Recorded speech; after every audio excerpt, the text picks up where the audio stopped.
Hey there, I'm Margaux from ServiceTitan. Today we're walking through the release notes for ST-62 and how they'll affect you as a technician on the mobile side.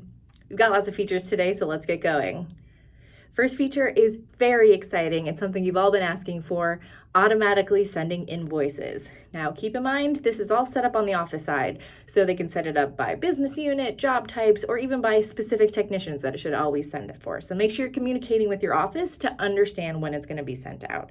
Now let's take a look at what you can see on the mobile side to see if it's going to be sending out on your behalf.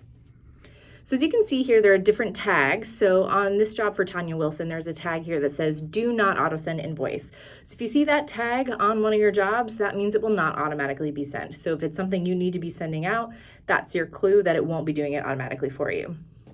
Now on this job that I'm currently in, let's go take a look. If I go to close out this job, complete job, as you can see at the top here, the very last line on this box, invoice will be sent to customer. So that means this invoice will be sent as soon as this job has been marked as complete.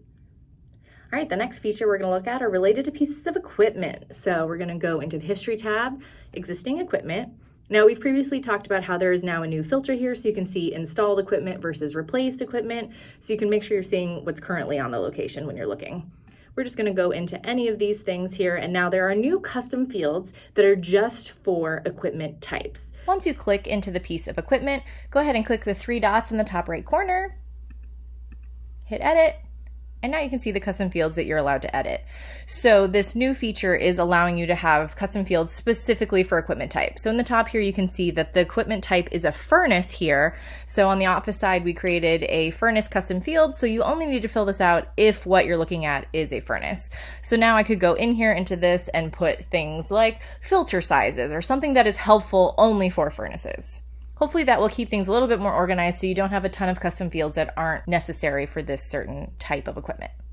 One last thing we're going to look at for equipment is if you're trying to link your service tasks. So when you hit select equipment to service, it's now only going to show those installed pieces of equipment. So if there's a replaced piece of equipment that's no longer on the location, you won't accidentally select it. This next feature is just for those customers who use client-specific pricing or dynamic pricing. So hopefully you know if that's you or not.